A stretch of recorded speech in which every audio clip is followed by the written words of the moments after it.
Bonjour les amis, c'est Chris, on se retrouve pour la vidéo hebdomadaire habituelle. Donc on va faire le tour des cages avec quelques bonnes nouvelles et puis des moins bonnes. Donc ici sur ce couple-là qui avait fait un premier tour blanc, bah écoutez sur le deuxième tour on va dire que c'est un peu mieux puisqu'il y a un jeune qui est né et s'il s'en occupe bien, tout va bien. Le reste des œufs, il y en avait un de clair, tous les autres fécondés mais pas arrivés à terme. Voilà, c'est un classique, on va dire, de la saison, que ce soit chez moi ou chez les autres. Ici, cette femelle-là qui était en repos, je viens de lui remettre le nid. On va attendre un petit peu qu'elle commence avant de lui mettre le mâle qui est juste dans la cage d'à côté. Ici, c'est né il y a quelques jours maintenant. Il y en avait quatre. Il y en a un qui a été écrasé parce qu'il est né le lendemain des trois autres. J'en ai retrouvé un au sol aussi, mais que j'ai remis. Et pour le moment, les trois se portent bien. Donc un couple à surveiller parce que vous savez qu'ils m'avaient tout laissé tomber en une journée la dernière fois. C'est un jeune couple, donc on va voir. Pour le moment, ils nourrissent bien, il n'y a pas de souci. Ici, ça pousse. Oui, les deux petits qui sont avec la maman là-bas. Donc dans le nid. Alors il y a une petite surprise ici parce que si vous vous souvenez, j'avais mis un œuf de cette femelle-là qu'elle n'avait pas couvé. On y reviendra après. Et vu l'oiseau, je pense que c'est un des siens qui a éclos. La femelle, elle avait 4 œufs. Là aussi, pareil, il y en a un qui est né et les trois autres étaient fécondés mais ne se sont pas développés. Voilà. Ici, c'est tout frais, tout chaud de ce matin. Il y en a 4 ou 5 d'arrivée, 4 sûrs. Le cinquième était en train d'ouvrir la coquille. Je ne dérange pas trop, donc je les laisse tranquilles. Ils continuent à faire leur affaire pour ce premier jour. Ici, on a 3 petits que j'ai bagués hier. Là aussi, quatrième fécondé et l'embryon ne s'est pas développé. Là, ça couve, c'est normal, on attend encore la fin de couvaison, ça devrait arriver dans la semaine. Ici aussi, on attend avec le mâle que je remettrai dans la cage à côté avec la femelle qui est en train de redémarrer pour le dernier tour. Ici, le couple, il y a 2 petits que j'ai bagués aussi dans la semaine. Je vais essayer de vous les faire voir. Voilà. Et voilà, les artistes là. Voilà. 2, là aussi pareil, un œuf non fécondé sur les 4 et le troisième qui n'a pas été jusqu'au bout. Ici donc j'y reviens, donc c'est un des jeunes, un des petits qui est né là-bas de l'autre côté et elle avait aussi 4 œufs, si vous vous souvenez bien, qui a été couvé et qui était fécondé. Enfin sur les 4, 2 étaient, fécondés. Il y en a un qui est né mais qui est mort dès le premier jour. 2 œufs fécondés, les 2 autres clairs par contre. Donc pas génial en termes de fécondité ce mâle-là, mais bon, je m'y attends un petit peu, mais il y arrive quand même. Donc, mais ça sera sa dernière saison. Voilà. Ici, j'avais mis avec ce mâle-là la femelle et elle a pondu ce matin un œuf. Donc je les laisse faire, on verra bien ce que ça va donner. Voilà. Donc après, on va passer aux jeunes sevrés. Je vais me mettre dans l'autre sens pour que vous n'ayez pas le contre-jour. Les voilà, la petite brochette là. Vous voyez que pour ceux qui sont sevrés depuis pas mal de temps, on commence à prendre des bonnes teintes. Orange foncé, rouge.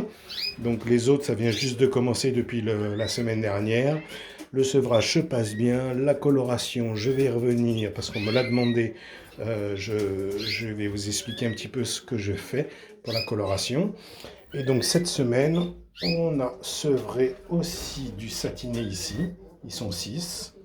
Donc il y en a 3 ici avec un blanc au milieu et un autre blanc ici. Donc même s'ils sont relativement jeunes, déjà ça siffle. Hein. Donc vous voyez les 2 qui sont là, ça a priori ça va être 2 mâles.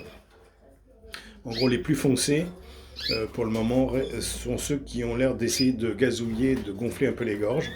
Donc voilà, on verra la suite, mais on a déjà quelques mâles potentiellement identifiés.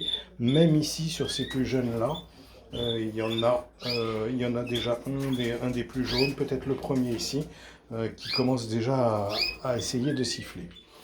Voilà les amis pour le tour des cages, les naissances et je dirais les décès qu'il y a eu sur la semaine. On va suivre tout ça avec attention. Alors j'ai un petit phénomène assez sympa que j'ai remarqué là. Vous voyez le mâle ici. Quand la femelle sort, même avec les petits dans le nid, il va dedans. Et je me demande si c'est pas lui qui aurait fait tomber un des jeunes et écrasé l'autre. Donc peut-être que c'est ça. Donc il prend le relais. Et c'est pareil ici, hein, le mâle qui est en bas là, il prend le relais de sa femelle, même avec les jeunes au nid là. Il s'en occupe vraiment très très bien. Voilà. Voilà, oui, donc coloration. Je vais vous expliquer moi comment je fais. Déjà, je vous fais voir le produit que j'utilise. Voilà, je n'ai pas trop resté dessus pour ne pas avoir de problème au niveau de la vidéo, qu'elle soit supprimée. Donc c'est un colorant qui remplace le Cantax depuis quelques années que j'utilise. Parce que le Cantax est maintenant interdit à la vente en France. On peut en trouver dans certaines régions encore, mais normalement c'est un produit qui ne doit plus être utilisé. Donc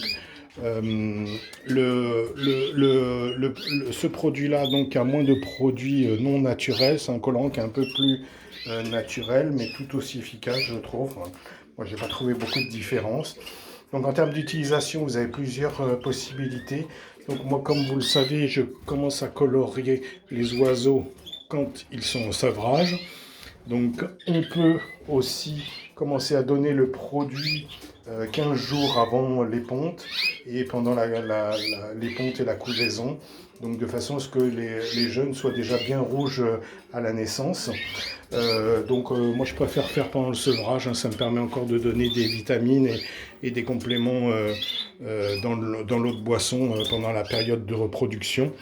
Donc il y a une petite dosette qui est livrée avec le produit, c'est une dosette pour 250 ml d'eau, puisque c'est un produit soluble que vous pouvez dissoudre dans l'eau.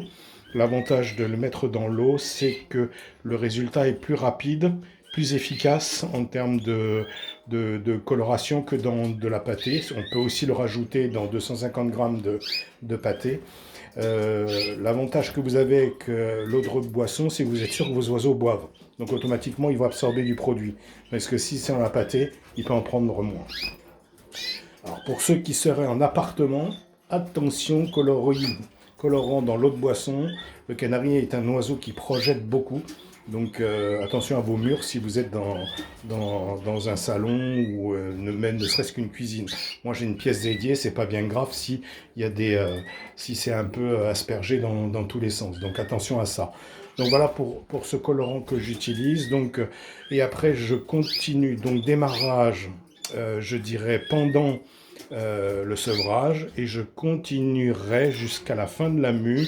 Ça nous amène à peu près vers novembre et après j'arrête. Donc ça ne sert plus à rien.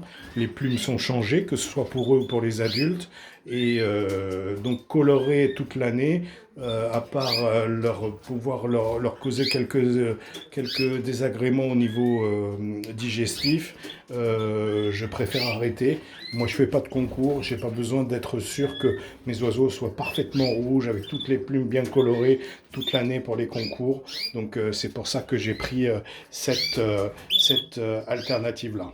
Voilà, donc pour la personne qui m'a demandé la coloration, donc ce produit-là, vous le trouvez facilement sur Amazon ou chez Hornibird, moi où je commande ce produit. Il y en a d'autres qui existent, hein. Il y a du Redfield qui existe aussi.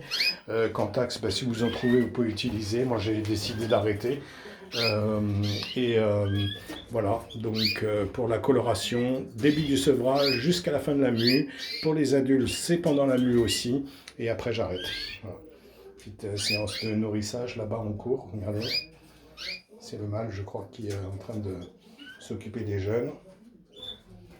Voilà. Voilà, on va arrêter là pour cette semaine sur cette belle image de nourrissage. Regardez. Voilà, on va les laisser faire tranquillement. Mais ils sont affamés hein, quand même. Donc voilà, je vais remettre un petit peu de pâté à disposition. Je le fais à peu près, quand je peux, 4 fois par jour, minimum 2 fois. Donc voilà. Et toujours ma pomme de terre cuite à la vapeur pour bien démarrer le nourrissage par les parents. Voilà les amis, en vous souhaitant un bon dimanche et un bon week-end allongé de Pentecôte pour ceux qui ont la chance de ne pas travailler lundi. Et on se retrouve bientôt pour d'autres aventures. Et un grand coucou, gros poids de ça. Merci à tous les abonnés et à très bientôt pour de nouvelles aventures. Ciao!